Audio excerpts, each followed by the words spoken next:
Hey, what's going on everyone? It's Anthony from S2K and the Ant, and today I'm doing a radiator change on my 2003 Lexus LS430. This is the car that you're familiar with. I've done a few videos on it, like how to change the spark plugs, change out the mirror, take out the door cards, stuff like that. So what I'm doing today is I'm swapping out the OEM radiator for this OEM Plus Lexus with the towing package radiator, which is slightly thicker. And I know what you're thinking. You're seeing like marks all over the radiator, and that's my fault because I took it out of the box and I stored it. I stored it for like 6 months and haven't installed it, and that's what happens when things move around in my garage. So I'm just praying that I didn't mess it up.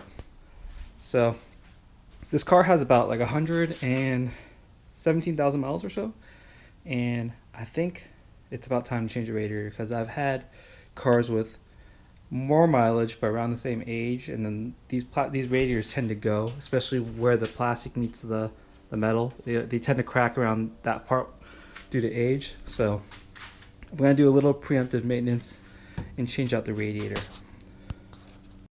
So I got myself prepared. I got my little thing to catch the coolant, and then to get started you just take off these two screws, and then you should be able to lift up this intake air dam piece.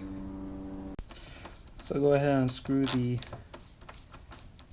inner screw of the clip, and that will take out a bunch of tension. You should be able to just pull the clip off like that. Get the same on both sides, and then I'm gonna do this one-handed. I just lift this up. Basically, just this thing directs air into that crevice right there. Set that aside. Okay, and this is what we're working with. This is the OEM radiator.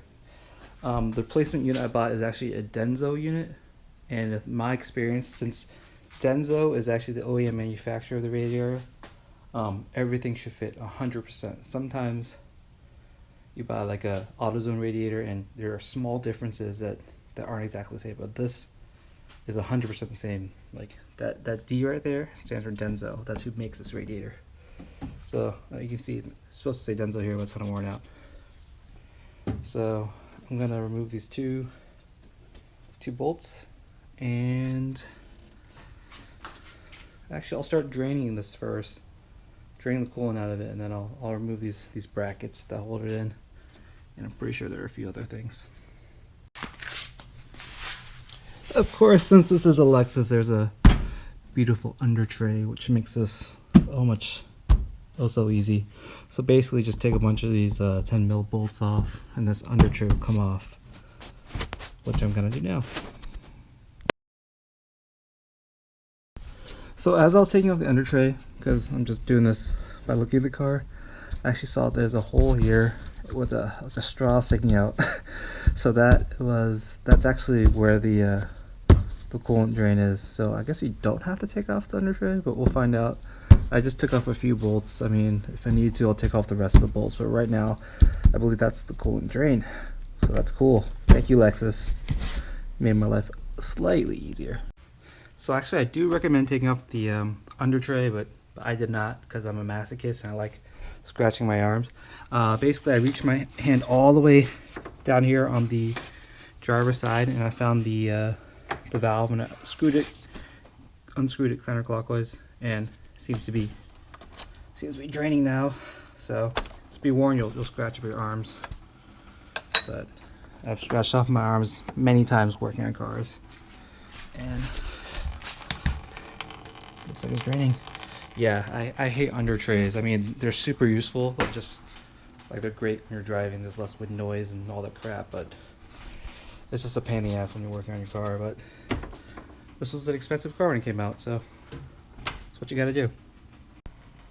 And also, side note, please make sure your car is cool when you do this.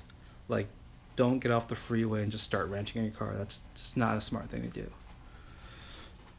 Next thing I want to do while it's still draining is remove these clips. Actually, maybe just this one. Okay.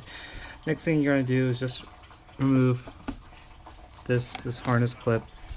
The rest, these two, I believe they're connected to the radiator fan, but so you don't need to. So this one looks like it goes to the body harness. So since this is a automatic car, the radiator also acts as an automatic transmission cooler. So to further remove this radiator, you also have to disconnect. I want to use my extension to point at it. Unclip this and unclip this. Those two lines run from the transmission to the radiator to cool the transmission. And also remove the radiator lines once the radiator is fully drained. So I'm going to do it from here, and I'm going to do it from here, so that's the easiest to reach. I was able to push back the clamp, and these things come off. Not that bad. A little crusty. Same thing with this guy. Yeah, not that bad. Love California.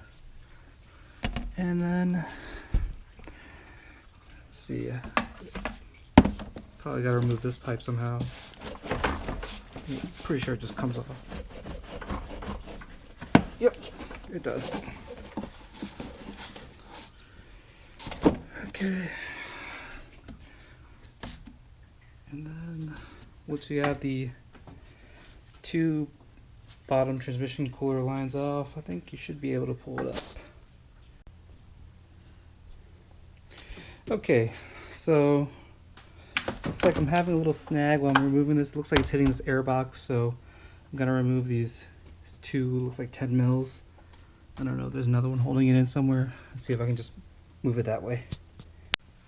Alright, so I moved those two bolts and also the loosen up that clamp, and I was able to move this out of the way a little bit, and it looks like this thing is able to come out now, so I'm going to go ahead and pull it out. Okay, so I was able to pull it out after I loosened up the intake box. As you can see, there's a bunch of crap in here. This radiator has definitely been in here a long time. It's most likely original. So next thing you gotta do, flip it over to the other side here. Oh, with all that transmission fluid all over my garage. Beautiful. So another tip, put some cardboard on the floor or something, because it's gonna get messy. And ATF smells like shit. It smells terrible. The next thing you gotta do is take off the radiator fan and transfer it to that and put it back into the car. And this is just 1, 2, looks 2 bolts, 3 bolts, 4, 5 bolts, I believe. 5 10 millivolts, maybe 6. 1, 2, 3, 4, 5, 6. Yeah, 6 10 millivolts. Alright, so as you can see, there's just these 10 millivolts came off, and this little hose up top, little breather hose that goes to the, not breather hose, but the hose that goes to the reservoir, take that off, and then this whole thing comes off. Then bolting those 6 bolts, just transfer over the hoses, these oil coil lines, your coolant hose, and don't forget that little straw thing right here. Definitely gonna need that. And that's it. And just put it back in your car and install. So I got the radiator back installed, everything's tightened down, the airbox is tightened down. Got these guys tightened down, got the 2 rad hoses, and the 2 oil cooler lines are all clamped up, and also this harness and that air tube thing. I don't know what that does, but it's connected or something. So I'm gonna fill up the radiator now with coolant. You can do this the old school way, which is you fill this up with coolant, put a funnel in there, let it burp, let the bubble come out, and then put the rad cap back on, let it cycle through, have the heat on full blast, and then continue to do that. If the fan doesn't come on, or if it gets hot too fast, then you gotta let the bubbles out. Or you can do what I did and buy this Airlift thing from Amazon. Yeah, I buy everything from Amazon. Basically use an air compressor, I got one in the corner there, to basically drive out all the vacuum in the system. And then you connect this adapter, and then I'll have a bucket of coolant right here, and it's going to suck all that coolant into the system without any air bubbles. So I'm going to go ahead and try that now.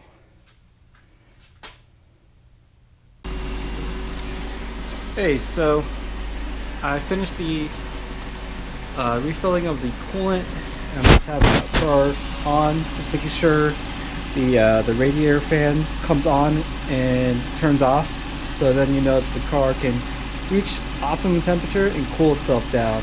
Not if the radiator fan just keeps staying on for a while, then you know the car is about to overheat, which is not cool. So that's what I'm doing. Yeah, this is the part number, Denso 41802-221-4100.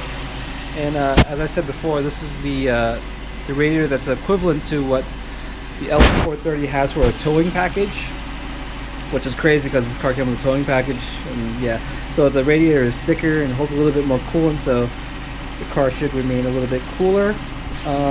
What I didn't do in hindsight is I should have changed both the radiator hoses, because you know they're pretty old, as old as the car, so over 100,000 miles. So it's wise to change that, so they don't burst on you or whatever. So I'll probably do that later. Probably change it with some like silicone hoses or something cool like that, and that's it. So thanks for watching my videos, and if you want to see some other LS430 videos, just let me know what you want to see.